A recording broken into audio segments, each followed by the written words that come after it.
नमस्कार, मैं हूं वंदना त्यागी और आप देख रहे हैं न्यूज 18 राजस्थान का डिजिटल चैनल। अयोध्या के राम मंदिर चढ़ावा चोरी मामले में जांच हर दिन नए खुलासे कर रही है। अब तक इस मामले में सिर्फ चढ़ावे की कथित चोरी तक ही ये सीमित नहीं रहा है, लेकिन अब जांच एजेंसियों का दावा है कि चोरी की गई रकम को सिर्फ खर्च नहीं किया गया, बल्कि उसे बढ़ाने की भी कोशिश की गई। पुलिस के मुताबिक पैसा शेयर बाजार में लगाया गया, ब्याज पर दिए गए और रिश्तेदारों के बैंक खातों के जरिए लेन देन कर मनी ट्रेल छिपाने की कोशिश की गई। आखिर पूरा मामला क्या है, ये समझते हैं। अब तक जांच में क्या क्या सामने आया वो भी जानेंगे।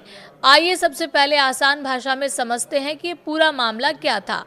दरअसल जून के पहले सप्ताह में राम मंदिर के चढ़ावे में गड़बड़ी की शिकायत सामने आई। इसके बाद श्री राम जन्मभूमि तीर्थ क्षेत्र ट्रस्ट की सिफारिश पर उत्तर प्रदेश सरकार ने एसआईटी का गठन किया। शुरुआती जांच में कथित गबन के संकेत मिले, जिसके बाद एफआईआर दर्ज हुई और चढ़ावे की गिनती से जुड़े 8 लोगों को गिरफ्तार किया गया। अब जांच में क्या नया सामने आया है?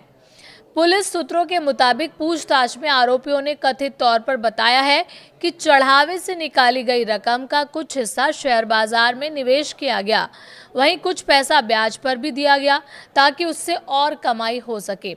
हालांकि इन दावों की पुष्टि अभी जांच के बाद ही होगी। Police bank record, demat account और निवेश से जुड़े दस्तावेजों की जांच कर रही है। 30 बैंक खाते फ्रीज किए गए हैं। जांच का सबसे अहम हिस्सा है मनी ट्रेल। पुलिस का कहना है कि रकम सीधे आरोपियों के खाते में नहीं रखी गई, पहले पैसा रिश्तेदारों और करीबी लोगों के खातों में भेजे गए और फिर अलग अलग समय पर वापस ट्रांसफर किए गए। जांच एजेंसियों को शक है कि ऐसा पैसों का असली स्रोत छिपाने के लिए किया गया। इसी वजह से अब तक करीब 30 बैंक खातों को फ्रीज किया जा चुका है। इन खातों में सामान्य आय से कहीं ज्यादा लेन देन होने की बात सामने आई है। तलाशी में क्या क्या मिला? जांच के दौरान पुलिस आरोपी अनुकल्प मिश्रा के घर पहुंची। वहां दस्तावेजों की जांच की गई और परिवार से पूछताछ हुई। इससे पहले दूसरे आरोपियों के घरों पर भी छापेमारी की गई। सूत्रों के मुताबिक तलाशी के दौरान नकदी, सोने के आभूषण, एक कार और करीब 1 एकड़ जमीन से जुड़े दस्तावेज मिले हैं। अब जांच एजेंसियां ये पता लगा रही हैं कि इन संपत्तियों को खरीदने के लिए इस्तेमाल किया गया पैसा कहां से आया। पास सिस्टम भी जांच के घेरे में है। जांच सिर्फ पैसों तक सीमित नहीं है, मंदिर में वीआईपी और अन्य पास जारी करने की व्यवस्था भी जांच के दायरे में आ गई है। सूत्रों के मुताबिक आरोप है कि इस सिस्टम का भी कथित तौर पर दुरुपयोग किया गया। अब ये देखा जा रहा है कि व्यवस्था में कहां चूक हुई और भविष्य में इसे कैसे रोका जाए। ट्रस्ट ने किए हैं बड़े बदलाव। घटनाक्रम के बाद श्री राम जन्मभूमि तीर्थ क्षेत्र ट्रस्ट ने भी प्रशासनिक बदलाव शुरू कर दिए हैं।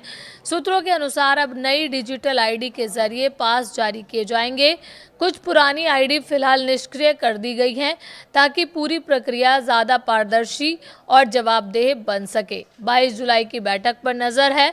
22 जुलाई को ट्रस्ट की अहम बैठक होने वाली है। इस बैठक में चढ़ावे के प्रबंधन को और पारदर्शी बनाने, दर्शन व्यवस्था में सुधार, सुरक्षा बढ़ाने, भीड़ प्रबंधन को आधुनिक बनाने और श्रद्धालुओं की सुविधा को बेहतर करने जैसे कई बड़े फैसले लिए जा सकते हैं।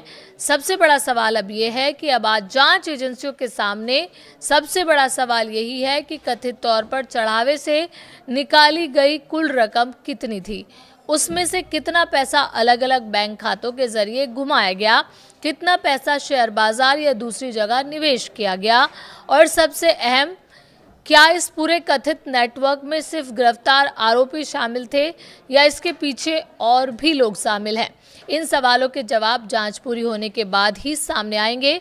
फिलहाल जांच जारी है और कई अहम दस्तावेजों की पड़ताल की जा रही है, इसलिए इस मामले में सामने आए आरोप अभी जांच के दायरे में है और अंतिम निष्कर्ष जांच पूरी होने और अदालत की प्रक्रिया के बाद ही साफ होंगे। ऐसे ही बड़े मुद्दों की आसान भाषा में जानकारी पाने के लिए आप हमारे चैनल को लाइक करें, शेयर करें और सब्सक्राइब करना ना भूलें।